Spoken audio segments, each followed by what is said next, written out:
नमस्कार बच्चों। तो आज हम जो हमारा पाठ चल रहा था उसके आगे का घटक देखने वाले हैं विभाज्य ऊतक। विभाज्य ऊतक होते क्या हैं पहले वो देखेंगे और फिर उनके विभिन्न प्रकार और उनके कार्य। तो देखिए, विभाज्य ऊतक मेरिस्टम टिश्यू वनस्पतियों के निश्चित भाग में रहने वाले विभाज्य ऊतकों के कारण उस भाग में क्या होती है, वृद्धि होती है। ओके, इस ऊतक की कोशिका में स्पष्ट केंद्रक, गाढ़ा जीव द्रव्य व चारों ओर पतली दीवारों वाली कोशिकाओं की रचना झुरमुट जैसी होती है। इन कोशिकाओं में बहुधा रिक्तिका नहीं होती। ये कोशिकाएं अतिशय क्रियाशील होती हैं। वनस्पतियों में वृद्धि करना विभाज्य ऊतक का महत्वपूर्ण कार्य है। विभाज्य ऊतक किस भाग में है, इस आधार पर उन्हें विभाजित किया गया है और देखते हैं हम उसके आगे क्या होगा। ओके, देखिए आकृति यहाँ पर दी गई है, पहला, दूसरा, तीसरा। तो स्थान जड़ों व तनाव के शिराओं में होता है। कौन सा विभाज्य ऊतक है? प्ररोह विभाज्य ऊतक। कहाँ पाया जाता है? जड़ और तने में। कार्य क्या है? जड़ व तनों का घेर व मोटाई बढ़ाना। यह किसका काम है? प्ररोह विभाज्य ऊतक का काम है। आंतरीय विभाज्य ऊतक पत्तियों के डंठल व टहनियों की तलछट में पाया जाता है। ओके, पत्तियों की डंठल व टहनियों के तलछट में पाया जाता है। पत्तियों व फूलों की निर्मित करना, टहनियों की वृद्धि करना, ये इसका काम है। पार्श्व विभाज्य ऊतक जड़ व तनों के पार्श्व भाग में, जड़ व तनों के पार्श्व भाग में होता है। आंतरिक विभाज्य ऊतक पंक्तियों के डंठल व टहनियों की तलछट में होता है। ओके, ये यहाँ पर बताया गया है कि विभिन्न प्रकार के विभाज्य ऊतक कौन से हैं तथा वे कहाँ पाए जाते हैं। तो एक नंबर के लिए आपको ये एग्जाम में पूछ सकते हैं। स्थायी ऊतक परमानेंट टिश्यू। ओके, इसमें क्या दिया गया है? विभाज्य ऊतक के कोशिका विभाजन से तैयार हुई नई कोशिका पूर्ण वृद्धि के बाद निश्चित स्थान पर कोई विशिष्ट कार्य करने लगती है। उस समय उसकी विभाजन क्षमता समाप्त हो जाती है।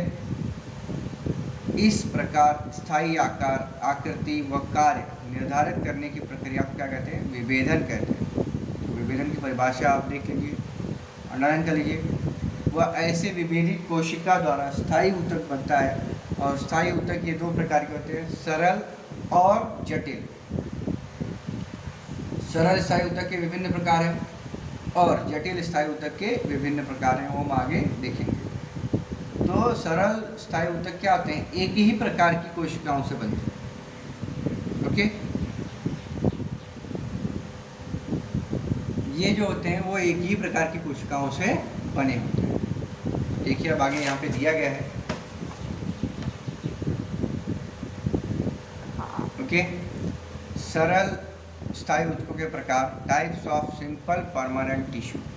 ऊतक का नाम, कोशिका के स्वरूप, आकृति, कौन से भाग में होता है, कार्य क्या है, उप प्रकार क्या है। तो देखिए, मूल ऊतक, पहला सरल स्थायी ऊतक का पहला प्रकार मूल ऊतक। आंतर कोशिकीय अवकाश रिक्तिका हरित कलर में पाए दिखाई देता है। कोशिका स्वरूप पवली कोशिका दीवारें, अंतर कोशिकीय अवकाश, पूर्ण जीवित कोशिका। कौन से भाग में पाई जाती है? जड़, तना, पत्ती, फूल आदि भाग में ये पाई जाती है। कार्य रिक्त स्थान भरना, यांत्रिक आधार देना, अन्न भोजन संग्रहित करना। उस प्रकार हरित ऊतक पत्तियों के मूल ऊतक प्रकाश संश्लेषण करना और वायु ऊतक जलीय वनस्पतियों के तनों व पत्तियों को तैरने में मदद करना। स्थूल ऊतक रिक्तिका है ना, कोशिका भित्तिका, लंबी कोशिका सेलुलोज व पैक्टिन के कारण कोने से कोशिका भित्तिका मोटा होना, जीवित कोशिका। पत्तियों का डंठल, तना, शाखाओं की तलछट, तलहट में अवयवों को लचीलापन व आधार देना, ये बताया गया है।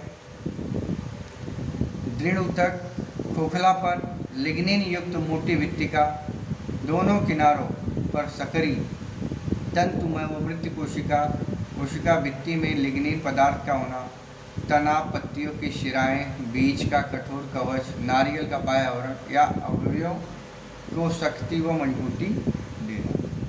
तो ये इनका काम है। जलीय स्थायी ऊतक के प्रकार देखिए क्या दिया गया है। ऊतक का नाम जलवाहिनी, रसवाहिनी। विशेषता ये क्या होती है, दीवारें मोटी होती हैं और प्रायः मृत होती हैं। इसमें दीवारें द्रव वाली जीवित कोशिका होती है। कोशिका का प्रकार वाहिनिका, वाहिनियाँ और तंतु मृत कोशिका, जलवाहिनी, मूल ऊतक, जीवित कोशिका। चालनी नलिकाएं, कोशिकाएं, रसवाहिनी, मूल तंतु, जीवित कोशिकाएं, रसवाहिनी, तंतु, मृत कोशिकाएं। कार्य: एक दूसरे से जुड़ी हुई नलिकाओं जैसी रचना होती है। पानी और खनिजों का वहन नीचे से ऊपर की दिशा में करती है। एक दूसरे से जुड़ी हुई नलियाँ पत्तियों से शर्करा और अमीनो अम्ल का वहन ऊपर तथा नीचे की दिशा में करती है। तो ये दोनों उसके प्रकार हैं और उनके कार्य के बारे में आपको बताया गया है। तो अभी के लिए बस इतना ही। आगे हम लोग नेक्स्ट लेक्चर में देखेंगे। धन्यवाद।